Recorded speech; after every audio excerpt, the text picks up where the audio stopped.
A very good morning students.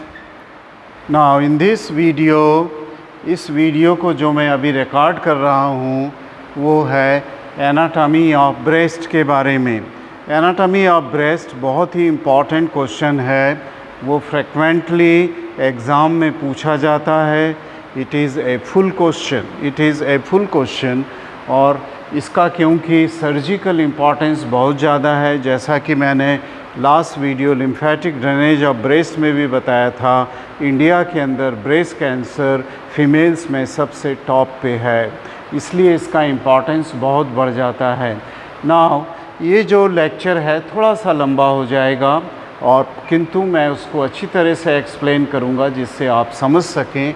आप पहले अपनी नोटबुक खोल लें, कलर पेंसिल निकाल लें और ये पॉइंट्स नोट कर लें। मैं पहले इंट्रोडक्शन 2-4 सेंटेंस में बताऊंगा, फिर वो ब्रेस्ट कहाँ सिचुएटेड होती है, उसका शेप क्या है, उसका एक्सटेंशन क्या है, उसके posterior relation, mainly the posterior relation of breast किस एरिया में रेस्ट करती है, फिर उस ब्रेस्ट के अंदर क्या है, किस चीज़ की बनी हुई है ब्रेस्ट, स्किन, ग्लैंड्स, ओके, जो कि मेमरी ग्लैंड बोलते हैं, और फाइब्रोफैटी टिश्यू जिससे बनती है। फिर मैं उसका ब्लड सप्लाई, नर्व सप्लाई और लास्ट में कुछ क्लिनिकल इम्पॉर्टेंस बताऊंगा। तो इन डिफरेंट हेडिंग्स में मैं आपको ब्रेस्ट कवर करूंगा और अगर ब्रेस्ट का क्वेश्चन आता है फुल क्वेश्चन, आप भी इन्हीं डिफरेंट हेडिंग्स में उस क्वेश्चन का आंसर लिखिए।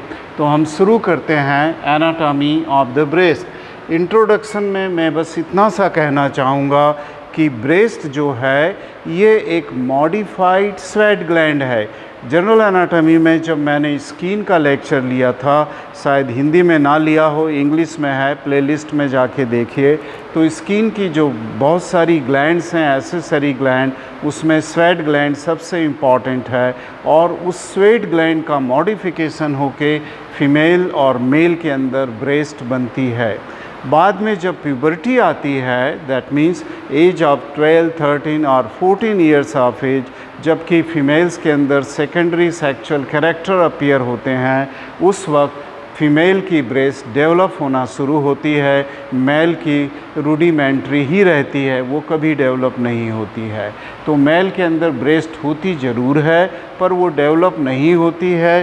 फीमेल में प्यूबर्टी के बाद ब्रेस्ट का डेवलपमेंट एक्सेसिवली ज़्यादा शुरू हो जाता है और प्रेगनेंसी के बाद तो बहुत ज़्यादा होता है, क्योंकि ब्रेस्ट किस काम आती है, ये मिल्क के प्रोडक्शन के काम आती है, क्योंकि इसको मेमरी ग्लैंड भी बोलते हैं और इसमें जो ग्लैंड्स हैं वो मिल्क प्रोड्यूस करती हैं, जो कि नवजात शिशु और बच्चों के लिए न्यूट्रिशन होती है। जो मिल्क सिक्रीट होता है उससे माँ अपने बच्चों को फीड करती है, इसलिए मेमरी ग्लैंड का इम्पॉर्टेंस और भी बढ़ जाता है। तो ये एक मॉडिफाइड स्वेट ग्लैंड है और ये जो मेमरी ग्लैंड है मेल और फीमेल दोनों में मिलती है, किंतु फीमेल में डेवलप होती है।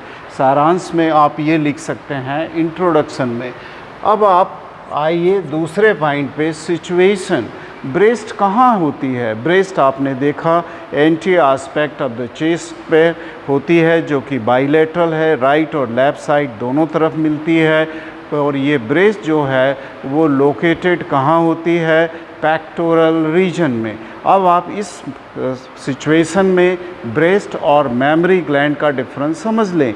ब्रेस्ट है स्किन और अंदर की चीज़ जो कि मेमरी ग्लैंड है और फाइब्रोफैटी टिश्यू, ओके, जो भी है सब मिला के ब्रेस्ट बनाती हैं। स्किन उसमें इन्वॉल्व है, जो मेमरी ग्लैंड, फाइब्रोफैटी टिश्यू स्किन से कवर्ड हैं उसको हम ब्रेस्ट बोलते हैं। और अगर हम सिर्फ मेमरी ग्लैंड की बात करें तो वो ग्लैंड जो कि ब्रेस्ट के अंदर हैं उनको हम मेमरी ग्लैंड बोलेंगे। तो मेमरी ग्लैंड ब्रेस्ट नहीं होती। इस बात का डिफ्रेंशिएशन आप अच्छी तरह से समझ लीजिए। तो कहाँ पर से लोकेटेड है situation? In the superficial fascia of the pectoral region. ये पेक्टोरल रीजन है, स्किन के नीचे फाइब्रोफैटी टिश्यू जो है उसे हम सुपरफिशियल फेशिया बोलते हैं और उसी सुपरफिशियल फेशिया में मेमरी ग्लैंड है। ब्रेस्ट तो स्किन के साथ कवर्ड है, ठीक है। अब इसका शेप क्या होता है, पेक्टोरल रीजन में हमने इसकी सिचुएशन देख लिया, अब इसका शेप क्या होता है। अगर आप ब्रेस्ट का शेप देखें, ये साइड से एक डायग्राम है ब्रेस्ट का जो कि कोनिकल या हेमीस्फेरिकल है। अगर इसको पूरा एक स्फेयर बनाए तो ये एक हेमीस्फेरिकल है। यहाँ डॉटेड लाइन से मैंने स्फेरिकल आउटलाइन बनाई है, इसलिए ब्रेस्ट का शेप हेमीस्फेरिकल है और इसका जो शेप है वो फिक्स नहीं होता है। ओके, अप टू प्यूबर्टी तो मेल और फीमेल में एक जैसा शेप होता है। प्यूबर्टी के बाद फीमेल में ये बनना शुरू होती है हार्मोनल इन्फ्लुएंस के कारण, फिर उसमें फाइब्रो फैटी टिश्यूज डिपॉजिट होते हैं, इसलिए उसका शेप कोनिकल हो जाता है। ओके, निपल प्रोजेक्ट होने लगती है, पर जब लैक्टेशन से प्रेगनेंसी होती है तब सबसे ज़्यादा डेवलपमेंट ब्रेस्ट का होता है, क्योंकि मेमोरी ग्लैंड जो अंदर ब्रेस्ट में सिचुएटेड हैं वो काफ़ी डेवलप हो जाती हैं, वो मिल्क सिक्रीट करने की स्टेज पर आ जाती हैं, और जो फाइब्रो फैटी टिश्यू जिसमें मेमोरी ग्लैंड एम्बेडेड हैं उनका भी डेवलपमेंट काफ़ी होता है। इस कारण उस वक्त एक यंग लेडी में जो कि 18-19 साल के बाद की है, जो प्रेग्नेंट है, उसमें शेप इस शेप का होगा, हेमीस्फेरिकल शेप होगा। किंतु ओल्ड एज में आते आते ब्रेस्ट एट्रोफिड होने लगती है। एट्रोफिड मतलब उसका रिग्रेशन होने लगता है, फिर वो हेमीस्फेरिकल शेप की नहीं रह जाती है, वो पेंडुलस बन जाती है, लटक जाती है, जैसे कि ओल्ड एज में होने लगता है, और ओल्ड एज में उसके सभी टिश्यू का एट्रोफी शुरू हो जाती है। ठीक है, तो ये आप उसमें लिखिए शेप में। अब हम आते हैं नेक्स्ट पॉइंट पे, जिसमें एक्सटेंशन है। कहाँ से कहाँ तक आपको पेक्टोरल रीजन के अंदर ब्रेस्ट सिचुएटेड है। अगर आप वर्टिकल एक्सटेंड देखें, vertical means upper upside down देखें, तो वो second intercostal space, I mean two से second costal cartilage and second rib से, okay, it is limited above and it goes right up to the sixth intercostal space and the sixth rib. So second to sixth rib के बीच में vertical extent होता है। तो आप लिखिए vertical extent from second to the sixth rib, अपनी notebook में लिखते जाइए। मैं बोल रहा हूँ इसलिए मैं लिखने में टाइम वेस्ट नहीं करूँगा। और जो उसका हॉरिजेंटल एक्सटेंट होता है मीडियोलैटरल, तो वो होता है लैटरल मार्जिन ऑफ स्टर्नम। ये मैन्यूब्रम स्टर्नाई है, ये बॉडी ऑफ द स्टर्नम है, ये जिपाइट प्रोसेस है। So lateral margin of the body of the sternum से लेकर के वो जो है लैटरल मोस्ट एक्सटेंट, वो जाती है mid axillary line. This is the anterior fold of the axilla where pectoralis major is present here। और उसके बाद का जो है posterior fold और anterior fold axilla के बीच का जो पॉइंट लाइन है एक हम ड्रा करते हैं, उसे मिड एक्सिलरी लाइन बोलते हैं, एक्सिला के बीचों बीच, और उस मिड एक्सिलरी लाइन तक एक्सटेंड करती है। और उसका एक प्रोजेक्शन होता है जिसको हम एक्सिलरी टेल बोलते हैं, वो एक्सिला में ही पाया जाता है। मैं बताऊंगा कैसे वो सुपरफिशियल फेसिया में रहने वाली ग्लैंड ओके एक्सिला में चली गई, जो कि डीप फेसिया के अंदर है। तो ये आपने एक्सटेंड देख लिया, वर्टिकल एंड हॉरिजेंटल एक्सटेंड हो गया। अब हम इसके रिलेशंस पे आते हैं, और रिलेशन में मोस्टली ये जो एक्सटीरियर रिलेशन है उसमें तो कोई एनाटॉमिकल स्ट्रक्चर है ही नहीं। जो कुछ रिलेशन है वो उसके पीछे की तरफ है, मीन्स पोस्टीरियर रिलेशन है, जिस पे कि ब्रेस्ट रेस्ट कर रही है। तो ब्रेस्ट किस चीज़ पे रेस्ट करती है, वो उसके पोस्टीरियर रिलेशंस होते हैं। तो आप लिखिए posterior relations of the breast. जो अगर आप इसके एक्सटेंड के हिसाब से देखें posterior relation of the breast, तो आप देखेंगे कि जो भी ये इंटरकॉस्टल स्पेस हैं second, third, fourth, fifth okay और सिक्स्थ रिब तक, और यहाँ ऊपर 12th रिब तक, ये जो रिब्स हैं और इंटरकॉस्टल स्पेस, इसके ऊपर पेक्टोरल रीजन में ब्रेस्ट रेस्ट करेगी। पर ये रिब और इंटरकॉस्टल स्पेस के ऊपर मसल्स है, और आपने पढ़ा है कि वो मसल कौन सी है, वो पेक्टोरालिस मेजर मसल है। अगर मैं इस डायग्राम में बनाऊं आपको पेक्टोरालिस मेजर मसल, तो आप देखिए कि पेक्टोरलिस मेजर का क्लेविकुलर हेड होता है और पेक्टोरलिस मेजर का एक्सटर्नल हेड, और ये इस डायरेक्शन में जाएगी। तो ये 6th रिब से भी मैं बनाना शुरू करूँ यहाँ से, तो ये जो एक्सटेंट है यहाँ जो मैं बना रहा हूँ ये पेक्टोरलिस मेजर, तो major part of this breast it lies on to the pectoralis major. इसी को अगर मैं क्रॉस सेक्शन में आपको पोस्टीरियर रिलेशंस बताऊं इसका ब्रेस्ट का, तो ये है cross section of clavicle. Clavicle के नीचे ये सब क्लेवियन ग्रूव है जिसके अंदर एक मसल अटैच होती है, that is subclavius muscle. इसको स्प्लिट करता हुआ एक फेसिया अटैच होता है and that is called as the clavipectoral fascia, जो फिर से स्प्लिट होकर के वो इनक्लोज करता है एक दूसरी muscle that is called as pectoralis minor muscle. तो यहाँ पर ये है पेक्टोरलिस माइनर। ओके, इसका रिलेशन डायरेक्ट ब्रेस्ट से नहीं है, पर मैं ओरिएंटेशन के लिए मैंने आपको ये क्लेविपेक्टोरल फेसिया और पेक्टोरलिस माइनर की लोकेशन बता दी, क्योंकि इसकी एंटीरियर एस्पेक्ट से क्लेविकल से का clavicular head of the pectoralis major arise होता है। तो ये जो क्रॉस सेक्शन में है ये पेक्टोरलिस मेजर मसल है।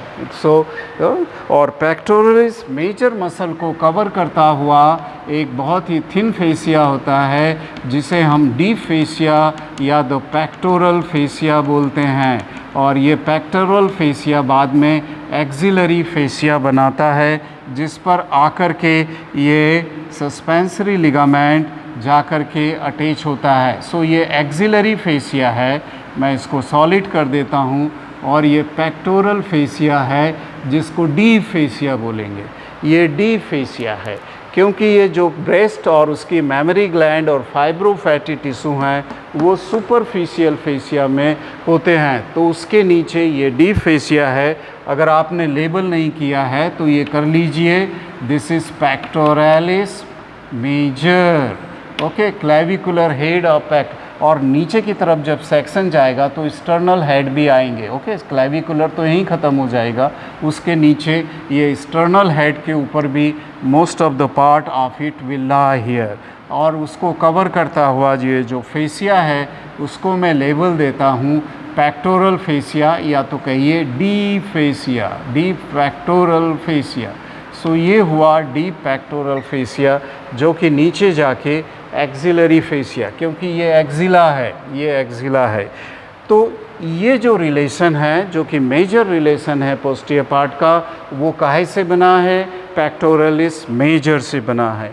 अब दूसरा रिलेशन आपने देखा होगा, यहाँ पर मैंने रिब नहीं बना रखी हैं, पर यहाँ पर अगर रिब को आप इमेजिन करो तो यहाँ से एक मसल और अराइज होती है रिब की आउटर सरफेस से, okay, from its lateral part, and this muscle is taking origin in 8 different digitation, right from first rib to the 8th rib. Okay, ये जो मसल है इसका नाम है serratus anterior, serratus anterior. Okay, और ये serratus anterior इस part of the breast को जो कि आउटर एंड लैटरल पार्ट है उसके लिए भी posterior relay, that means breast is resting majorly on to pectoralis major which is covered by deep fascia, then it is resting on the serratus anterior muscle. और जो उसका lateral most part है वहाँ पर aponeurosis and few fibers of the एक abdominal muscle है जो कि होती है जिसका नाम है external oblique abdominis। वो आप एब्डोमेन के पोर्शन में जाएंगे तब पढ़ेंगे, जो कि यहाँ से ये जो एब्डोमेन की मसल है उसके ऊपर भी आप देखें अगर ये आउटलाइन तो उसका जो नीचे का थोड़ा सा पार्ट है वो एक्सटर्नल ऑब्लिक एब्डोमिनिस। तो पोस्टीरियर रिलेशन में क्या क्या आ गया? Pectoralis major, serratus anterior and external oblique abdominis muscle. ये यहाँ पर से आप देख सकते हैं। अगर मैं यहाँ पर बनाऊँ इसको तो ये पेक्टोरलिस मेजर को मैंने बना दिया। ओके, अगर इसको डिमार्केट करूँ इसकी बाउंड्री को तो ये हो गई लिस मेजर की बाउंड्री, ये हो गई सिरेटस एंटीरियर और ये हो गई एक्सटर्नल ऑब्लिक एब्डोमिनिस। अब आपको कोई तकलीफ़ नहीं होना चाहिए ये लर्न करने में कि जो बेस है या जो रेस्टिंग पोर्शन है, ओके, जिस पे कि ब्रेस्ट पीछे रिलेशन में रहती है, वो इन स्ट्रक्चरों से बनता है, ओके। अब हम आते हैं पोस्टीरियर रिलेशन के बाद स्ट्रक्चर। अगर हम ब्रेस्ट का स्ट्रक्चर देखें तो हमको उसे 3 पार्ट्स में डिवाइड करना पड़ेगा ब्रेस्ट का, क्योंकि मैंने बोला ब्रेस्ट बनती है स्किन, ब्रेस्ट बनती है जो अंदर ग्लैंड है, मेमरी ग्लैंड, ब्रेस्ट बनती है जो मेमरी ग्लैंड किस सब्सटेंस में अंदर एम्बेडेड है, वो है fibro fatty tissue, okay, dense connective tissue के सेप्टा भी हैं। तो पहले हम उन स्ट्रक्चर्स को पढ़ेंगे। तो सबसे पहले स्ट्रक्चर अगर हम ब्रेस्ट का पढ़ें तो क्योंकि वो स्किन से कवर्ड है, सबसे पहले हमें स्किन के स्ट्रक्चर को पढ़ना होगा। तो पहले हम आते हैं ब्रेस्ट की स्किन। अब ब्रेस्ट की स्किन ये जो है, ये सरफेस है जो कि स्किन से कवर्ड है, और इसमें जो एंटीरियर मोस्ट पार्ट है स्किन का वो है निपल। ये जो है कोनिकल प्रोजेक्शन है जो कि स्किन से कवर्ड है, उसका नाम है निपल, ओके, जिससे कि बच्चा मिल्क को सक करता है। और इस निपल के अंदर जो कि एक कोनिकल स्ट्रक्चर है, ऑलमोस्ट 15 to 20 लैक्टीफेरस डक्ट, उसका नाम क्या हुआ, लैक्टीफेरस डक्ट। ये लैक्टीफेरस डक्ट ओपन होते हैं। मैं सिर्फ 2 या 3 डक्ट बनाऊंगा क्योंकि जगह की कमी हुई है, और ये जो डक्ट हैं ये आकर के इस निपल के ऊपर ओपन हो जाते हैं। 15 से 20 डक्ट ओपन होते हैं जो कि मिल्क को ग्लैंड में से लाते हैं और बच्चे के मुंह में डालते हैं। इसको ये ओपनिंग है लैक्टीफेरस, लैक्टीफेरस डक्ट, लिख लीजिए। लैक्टी मीन्स मिल्क, ओके, जो मिल्क को लाए, ऐसी डक्ट, ओके, उसको हम लैक्टीफेरस डक्ट की ओपनिंग बोलते हैं। ये निपल में होता है। अब निपल का आप स्ट्रक्चर अगर एक्स्ट्रा देखें तो ये निपल है, इसके अंदर ये ओपनिंग्स हैं और इसमें तमाम तरह की नहीं, कम से कम 15 से 20 डक्ट ओपन हो रही हैं। मैंने कुछ ही बनाई हैं, और ये डक्ट स्किन के अंदर ओपन हो रही हैं निपल की। अब ये जो निपल है ये ऑलमोस्ट ब्लैक कलर का होता है, ओके, पिंक कलर का होते होते वो फिर ब्लैक कलर का हो जाता है। यहाँ उसका कलर, स्किन का colour, because of the melanin pigment, वो पिंक का होता है। अब जहाँ ये निपल ख़त्म होती है, यहाँ पर से for example in this diagram, वहाँ से शुरू होगा एक circular area surrounding to nipple, और इस सर्कुलर एरिया जो कि निपल को सराउंड करता है, मैं ये डक्ट अभी मिटा देता हूँ। ये जो सराउंडिंग एरिया है जो कि निपल को सराउंड कर रहा है, उसको हम बोलेंगे एरियोला। इसका नाम है एरियोला, नाम है जो कि, और ये है पिंक कलर का नलीपेरस वूमन। नलीपेरस वूमन का अर्थ होता है जिसने कोई भी डिलीवरी जिसमें नहीं हुई है, किसी ने बच्चे को, शिशु को बर्थ नहीं दिया है, उसमें पिंक कलर का होता है। किंतु जिसने बर्थ दे दिया है, एक आध बच्चे को आपकी माँ बन गई है, उसमें ये एरियोला एंड निपल में ब्लैक पिगमेंट आ जाता है, वो ब्लैक कलर के हो जाते हैं। सो ये निपल एंड एरियोला है। उस निपल के अंदर डीप में, स्किन के डीप में मसल्स होते हैं, और ये मसल्स काहे के बने होते हैं, ये स्मूथ मसल के बने होते हैं जो कि 2 डायरेक्शन में जमा होते हैं। ओरिएंटेशन होता है जिनका circular and longitudinal. Smooth muscle क्योंकि ऑटोनॉमिक नर्व से सप्लाई होती है, इसलिए वो ऑटोमेटिक एक्शन करते हैं। बच्चा जब निपल मुंह में लेता है, उसको सक करना शुरू करता है, ये रिफ्लेक्स ब्रेन में जाता है माँ के, और वहाँ से ऑर्डर देती है autonomic nervous system to the circular band of this smooth muscle fibre, तो वो कॉन्ट्रैक्ट होते हैं। उसके बाद निपल खड़ी हो जाती है, मीन्स वो इरेक्ट हो जाती है, टफ हो जाती है और लंबी हो जाती है, जिससे बच्चे को दूध पीने में आसानी हो। तो ये सर्कुलर, और जब वो दूध नहीं पी रहा होता है तब लॉन्गिट्यूडनल मसल उसको फ्लैट बना देते हैं, तब उसका इरेक्शन की ज़रूरत नहीं होती निपल की, इसलिए वो लॉन्गिट्यूडनल मसल वो ऑटोनॉमिक नर्व से कंट्रोल होता है, माँ उसको कंट्रोल नहीं कर सकती है, इसलिए ये सप्लाइड होते हैं सिंपैथेटिक नर्व से mostly and parasympathetic probably, I don't know. Then अगर हम एरियोला की स्किन की बात करें जो कि सराउंडिंग है, निपल को सराउंड करने वाली जो एरियोला की स्किन है, वो स्किन एक थोड़ी सी स्पेशल स्किन है जो कि अलग होती है दूसरी जगह से, क्योंकि यहाँ ना तो निपल में ना तो एरियोला में कोई हेयर्स होते हैं, हेयर absent होते हैं। वैसे भी mostly from the surface of the breast also hair are not seen, very minimal, sometime may be seen 1 or 2 3 4 hairs, otherwise hairs absent होते हैं और निपल और एरियोला में तो होते ही नहीं। उसके बावजूद उसमें सिबेशियस ग्लैंड होती हैं, किसमें, इसमें एरियोला में, ओके। स्वेट ग्लैंड होती हैं, स्वेट तो निपल में भी हो सकती हैं और एरियोला में तो होती ही हैं। नाउ ये जो सिबेशियस ग्लैंड हैं वो बिना हेयर फॉलिकल के हैं, इसलिए मैंने कहा वो थोड़ी स्पेशलाइज स्किन है, इसलिए ग्लैंड जो सिबेशियस है वो भी थोड़ी स्पेशलाइज सिबेशियस ग्लैंड है, ओके। और वो क्या सिक्रीट करती है, चीज़ी मटेरियल जो कि थिक ऑयली मटेरियल है वो सिक्रीट करती है, जिससे कि स्किन और निपल जो हैं वो ड्राई ना हो, स्मूथ रहें, स्पेशली ड्यूरिंग लैक्टेशन, जिससे बच्चे को कोई प्रॉब्लम ना हो। अदरवाइज़ वो निपल और एरियोला की स्किन अगर ड्राई रहेगी तो उसमें क्रैक्स पड़ जाएंगे, ठीक है। तो ये जो एक ग्लैंड्स हैं, सिबेशियस ग्लैंड, वो कंटिन्यूस सिक्रीट करती रहती हैं for the nipple and areola, okay. So ये इसलिए इसको एक स्पेशलाइज सिबेशियस ग्लैंड बोला है, ओके। दूसरी जगह की जो स्किन है, रेस्ट ऑफ द प्लेसेस, वो कोई ज़्यादा डिस्क्राइब करने जैसी नहीं है, ऑर्डिनरी स्किन है जो कि कवर कर रही है।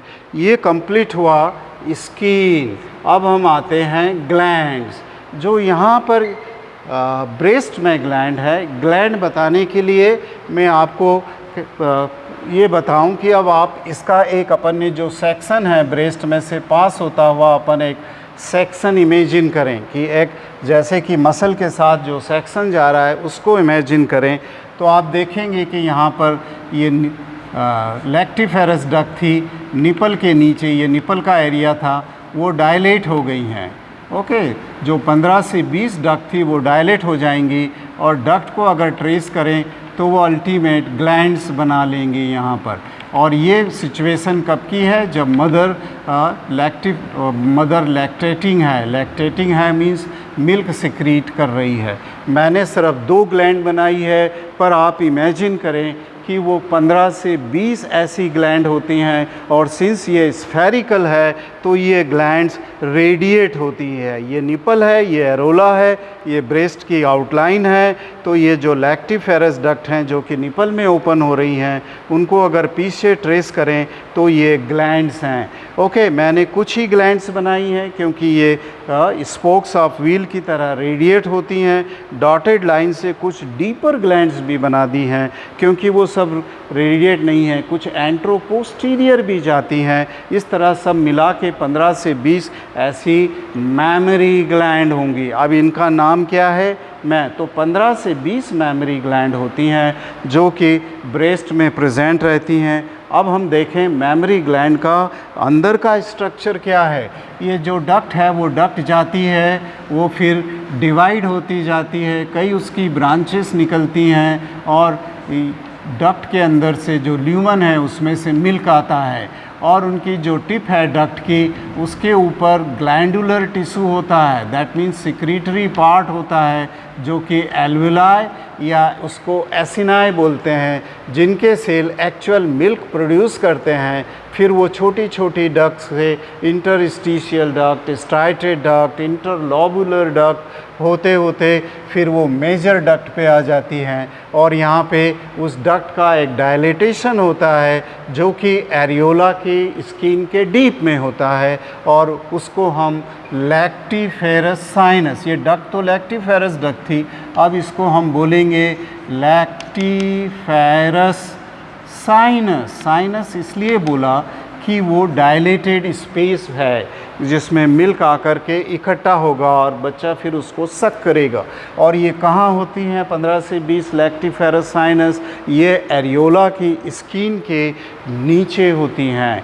वहाँ क्यों होती हैं? क्योंकि वहाँ पर वो मिल्क डिपॉजिशन का एक रिजर्वायर जैसा बन जाता है साइनस में, और बच्चा उसको इजीली सक कर पाए, इसलिए वो निपल के एकदम पास में है, और इसलिए वहाँ पर कोई फाइब्रो फैटी टिश्यू नहीं होता है लूज़ कनेक्टिव टिश्यू होता है, पर वहाँ पर फेट डिपॉजिशन नहीं होता। कहाँ नहीं होता फेट डिपॉजिशन? एरियोला के नीचे और निपल के नीचे कोई भी फैट डिपॉजिशन नहीं होता, नहीं तो बच्चे को सक करने में बहुत मुश्किल पड़ती। तो आप समझ गए होंगे कि ये ग्लैंड कितनी होती हैं, 15 से 20 ग्लैंड ऐसी तरह रेडिएट होती है जिनका काम होता है जब लैक्टेशन हो रहा है, ओके, प्रसव के बाद जब लैक्टेशन हो जाता है ब्रेस्ट से, साल 2 साल तक जो चलता रहता है, बच्चे के लिए मिल्क प्रोड्यूस करता है वो बच्चे के लिए। अब हम तीसरे कंपोनेंट पे आते हैं स्ट्रक्चर में, जो कि है फाइब्रो फैटी टिश्यू। अब ये जो फाइब्रो फैटी टिश्यू है वो किस तरह से बनता है? स्किन और डीपर स्ट्रक्चर, जैसे कि डीप फेसिया है, यहाँ स्किन और ये ग्लैंड के बीच में कई सेप्टा रन करते हैं। Let me have the proper colour. So skin की डीप में, that means dermis of the skin of the breast, and inside also there are many fibrous septa which are hanging this breast to the skin, are giving attachment to the breast of the skin। ये जो septa हैं जो कि breast की glandular tissue को skin से attach करके hang करके रखे हैं, उनको सस्पेंसरी लिगामेंट बोलते हैं। जो मैंने ये ग्रीन कलर में बनाया है सस्पेंसरी, इसीलिए इनका नाम सस्पेंस, क्योंकि वो सस्पेंड करके रखते हैं।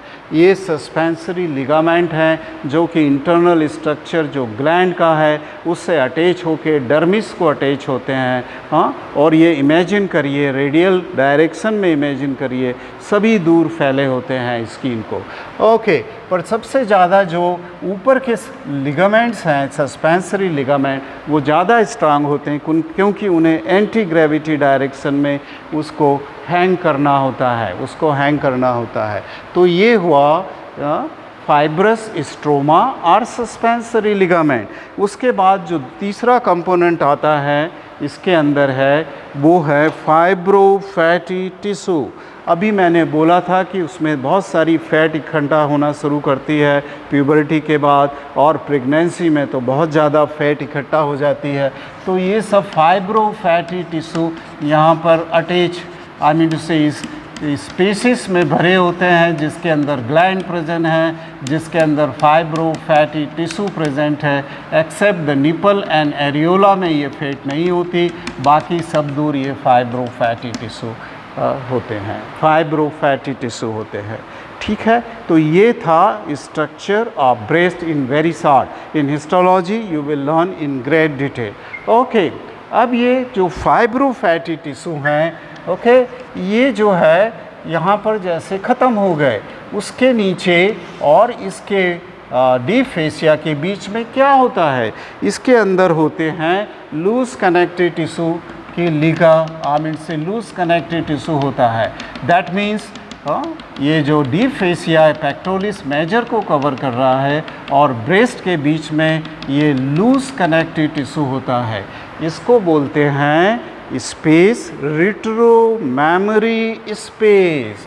इस स्पेस जो कि ब्रेस्ट के पीछे होता है, retro means behind, okay, memory means memory gland के पीछे, रिट्रो मेमोरी स्पेस। सो इस स्पेस को बोलते हैं रिट्रो मेमोरी स्पेस। एंड इस स्पेस क्योंकि ये लूज कनेक्टिव टिश्यू का बना है, इसलिए आप ब्रेस्ट को पकड़ के, अपने पेशेंट की ब्रेस्ट को पकड़ के ऊपर नीचे या साइड टू साइड घुमाएंगे, साइड टू साइड, तो उसे घूमना चाहिए। मतलब there should be the displacement of the breast and movement should be available, क्योंकि वहाँ पर रिट्रो मेमोरी स्पेस है।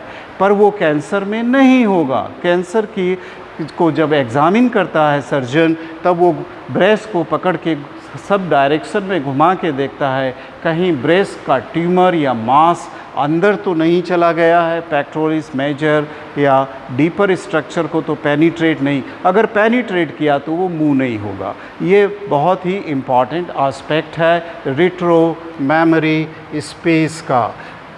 अब हम आते हैं blood supply. Okay, what is the blood supply of the breast.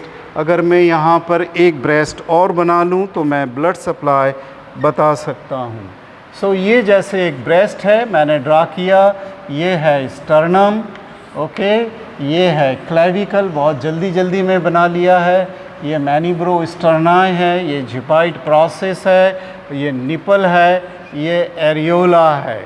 अगर इसमें मैं ब्लड सप्लाई बताऊं आपको तो ब्लड सप्लाई बहुत रिच होता है ब्रेस्ट का। ओके, मेल हो या फीमेल हो, फीमेल में तो बहुत ज़्यादा रिच होता है क्योंकि कई सोर्सेज से ब्लड वेसल आती हैं। सबसे इम्पॉर्टेंट जो सोर्स है ब्लड का आने का वो हमने एक्सिलरी आर्टरी के वीडियो में देखा था कि वो एक्सिलरी आर्टरी से आता है। कौन कौन सी आर्टरी हैं जो कि एक्सिलरी आर्टरी से ब्लड लाएंगी? ओके, कौन कौन सी, ये देखिए।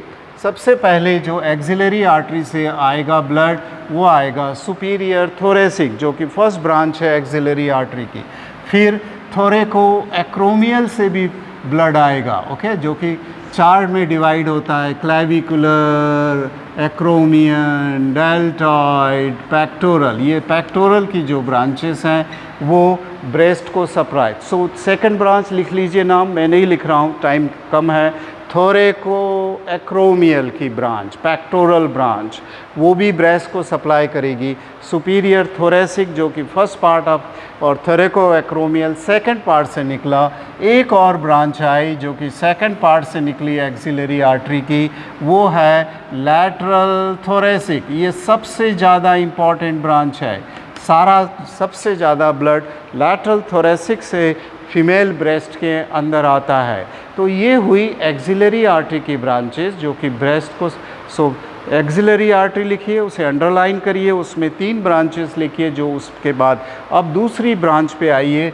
दूसरी ब्रांच होती है यहाँ पर एक इंटरनल मेमोरी जो कि इंटरकॉस्टल स्पेस के पीछे है। उसमें से कई ब्रांचेस निकलती हैं जिनको परफोरेटिंग ब्रांचेस बोलते हैं। आपको आर्टरी नहीं दिखेगी क्योंकि वो डीप में है, पर इंटरकॉस्टल स्पेस में से पेनिट्रेटिंग करती हुई right from second to the 6th intercostal space में से जो इंटरनल मेमोरी की परफोरेटिंग ब्रांच हैं वो medial side of the breast को सप्लाई करेंगे। Medial side of the breast को सप्लाई करने वाली ये आर्टरी बहुत इम्पॉर्टेंट आर्टरी है। फिर जो आर्टरी आती हैं वो पीछे से आई इंटरकॉस्टल आर्टरीज, ओके।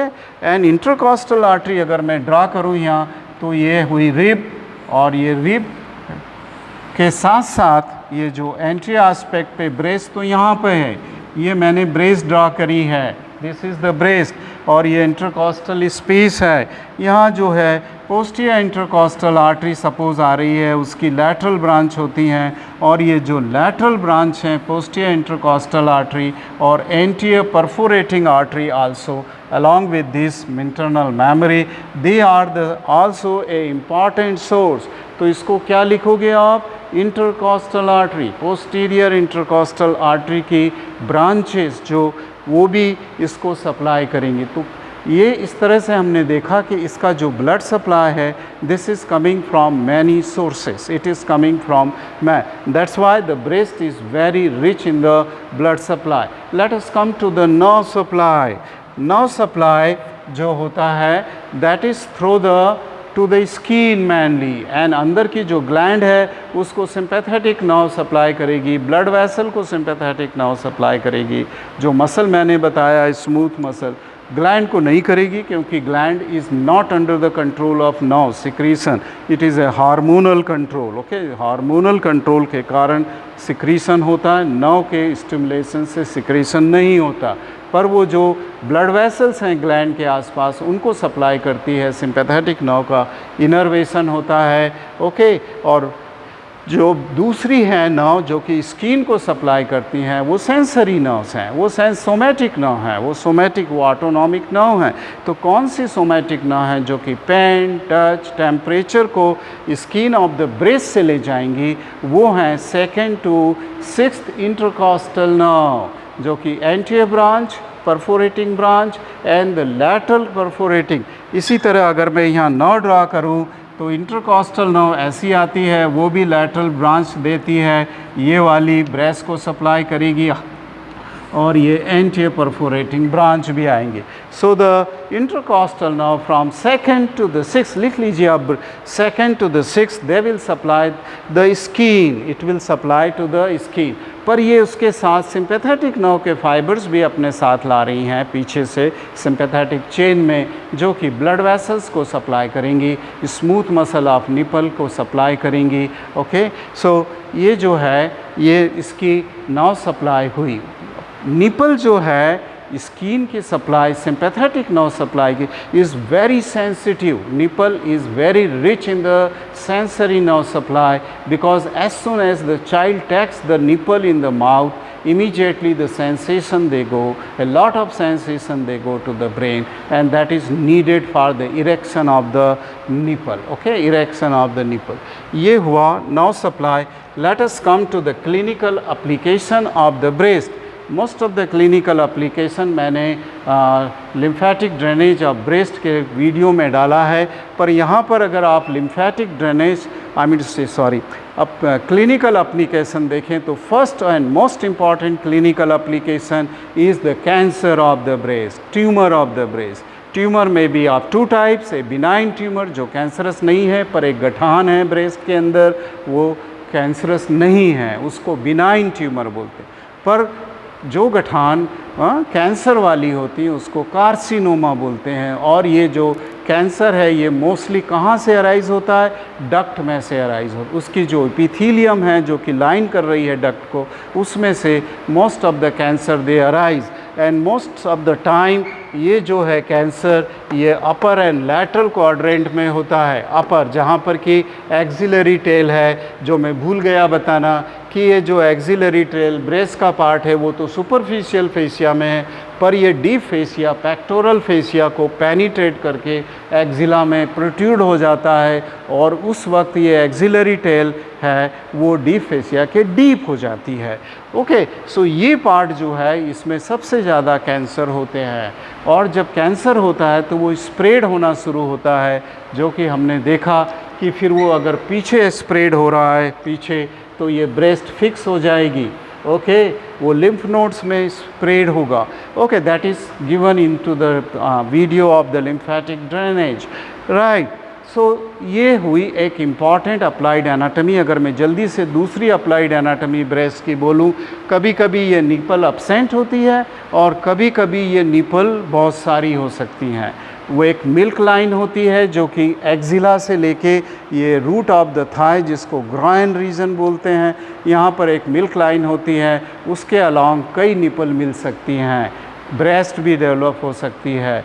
ओके, इसको मिल्क लाइन बोलते हैं, जो कि इवोल्यूशनरी डेवलपमेंट में लोअर एनिमल को फॉलो करती है। अगर आपने सी डॉग देखा है, वो कई पप्स को एक साथ मिल्क फीड करती है, क्योंकि उसकी जो ब्रेस्ट हैं वो मल्टीपल ब्रेस्ट हैं और इसी लाइन में डेवलप जा रही हैं फोर लिम्ब से हाइंड लिम्ब की तरफ। सो that means there may be multiple breast, multiple nipple, okay, multiple nipple. In case of the male, sometimes the breast get enlarged, which you must learn in your lower classes in genetic Klinefelter syndrome, where the male has a large breast, which is called a condition is called as the gynecomastia. So these are some of the clinical application of the breast. I think these points will cover almost everything. I have just was very fast and was having the constraint of time, so not have gone in detail, okay, but I think for you it is sufficient. Thank you very much for watching this video.